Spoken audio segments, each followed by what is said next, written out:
Everyone. So, for those of you who watched the live class, you will know that I'm in a different room. Everything has changed. So, the original class did not record. It's not so fun. So now I get to do this all again, which I'm so excited about.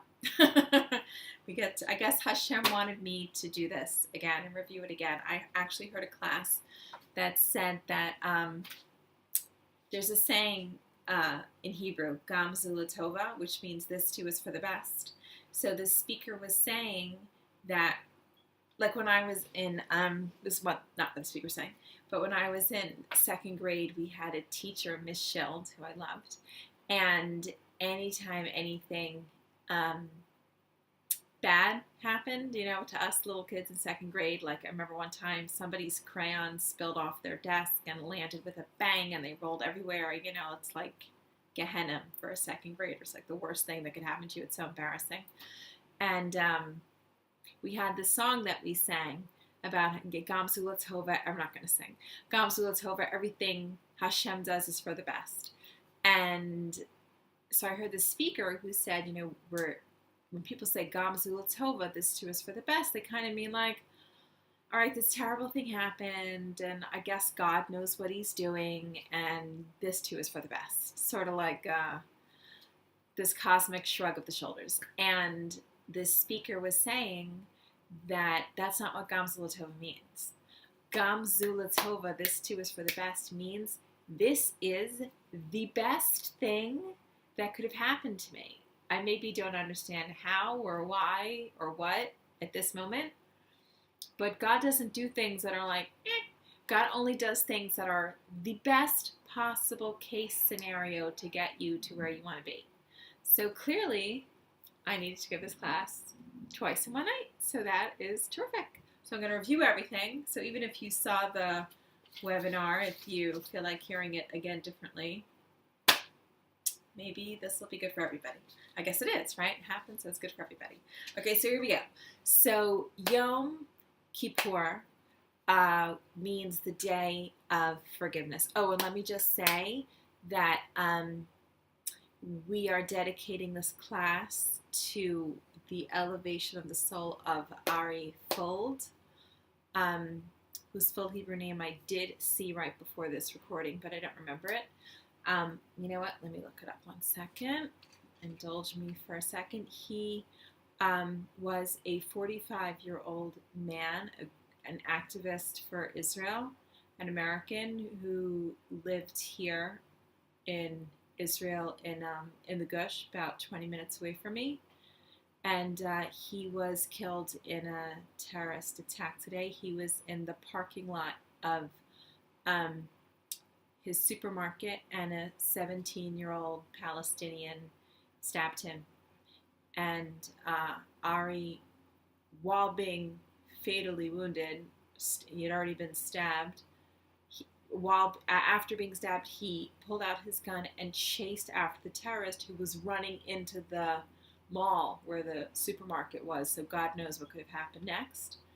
Being stabbed and fatally wounded, Ari ran after the terrorist along with two other people who were there, I think a security guard and just another civilian. For sure, ex-army, because everybody in Israel's gone to the army. And Ari shot him 3 times, I think 2 or 3 times before the terrorist was, I don't know if he was killed or he was injured. And after Ari shot him, then he collapsed and he died from his wounds. So his funeral, right now it's 10 o'clock at night here.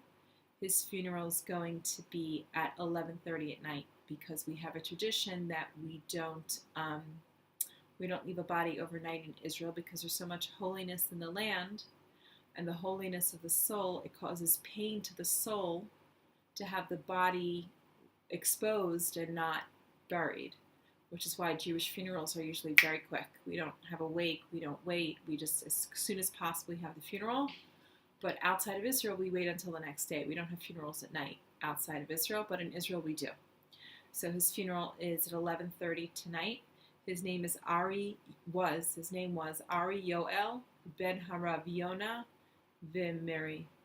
So his neshama should have an aliyah, should have an elevation. So Yom Kippur is about 48 hours from now, a little bit less, and it is this humongous opportunity that I want to talk about. So it means a day of forgiveness, and we spoke last time about how, historically speaking, I'm not going to review last time, but I'll just a little bit tiny review in this so we can understand tonight's class. So Rosh Hashanah, we said, is a day of judgment. And it's the day that we're judged on who we want to be for next year. We said Rosh Hashanah is the head of the year. It's the first day of the new year. We're not judged on last year, what we did wrong. We're judged on next year. Who do we want to be? Because you could want to be anything. So we're judged on our vision of who we want to be next year. And then Rosh Hashanah is on the first day of Tishrei. And then we have this bridge in time, 10 days to get us to Yom Kippur, which is on the 10th day of the month of Tishrei, which will be in 2 days.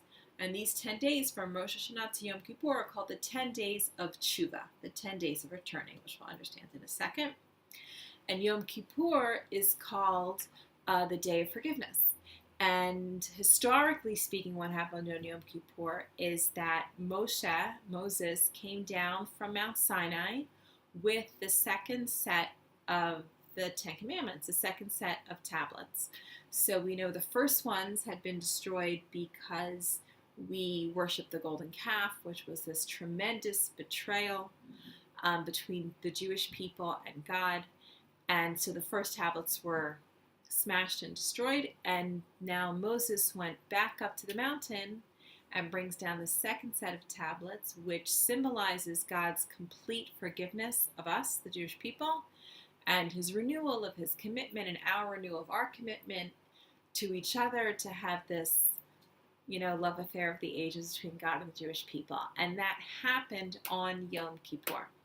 So we have this ancient energy that's been embedded in the day of Yom Kippur, which makes it this day of forgiveness. So we capitalize on that every year. Remember, we spoke about how Judaism is like a cycle of time, and it's like that spiral staircase that's like passing through the different colored ribbons. Remember that analogy we gave in the last class? So Yom Kippur is we're passing through this time of forgiveness. It's like in the air. It's triple coupon day to be able to get forgiveness that is available to us just on this one day. So we want to grab that and we want to really maximize our opportunity. So my husband asked a classic question at the Shabbos table this past week, and my niece gave a really great answer that I hadn't really heard before, and I really liked it, so I want to share it with you. So the classic question is this: how come Rosh Hashanah comes before Yom Kippur? If I'm going to be judged, let me put my best foot forward. First, I should be forgiven for everything that I've done, and then in light of how hard I've worked to do tshuva and I've been forgiven, now judge me. How come we get judged first and then we get forgiven? It doesn't seem to make any sense. It should be the reverse. So my niece gave this great answer that I guess she heard in school here in Israel. She said that if we had been forgiven first and then we had 10 days until we were going to be judged, we kind of wouldn't be worried because we've already been forgiven. So if I'm already forgiven, I'm going to be fine on Judgment Day. Please. And we would sort of just go to sleep for the next 10 days because there's nothing to do. It's all done. Because Rosh Hashanah comes first and we're judged first, and then we have this long pregnant pause till we get to Yom Kippur through the 10 days of Tshuva, it sort of becomes this tension is embedded in the air. And these 10 days between Rosh Hashanah and Yom Kippur, as opposed to going to sleep, we're kind of leaning into it. I better work here because I want to be forgiven. And that tension that's put in the air is not tension that's supposed to make us afraid or scared or neurotic. That tension that's in the air is more like the tension of a bow and arrow. When you pull back on that bow, you create tension. And then that tension shoots the arrow the more tension there is, the further the arrow goes. Yes, you have to aim, and yes, you have to be paying attention. Yes, there has to be intention. But the more tension you put in that bow, the further the arrow can fly. And that's the purpose of this space between Rosh Hashanah and Yom Kippur is, yes, we're judged.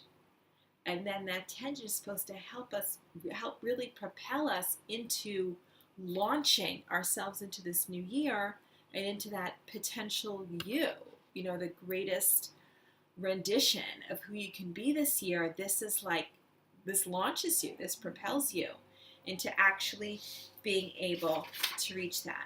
So what we get is on Rosh Hashanah, we're imagining who we could be and what do I really want this year to look like, and what do I really have to give to this world, and this vision of like the greatest you that you really want.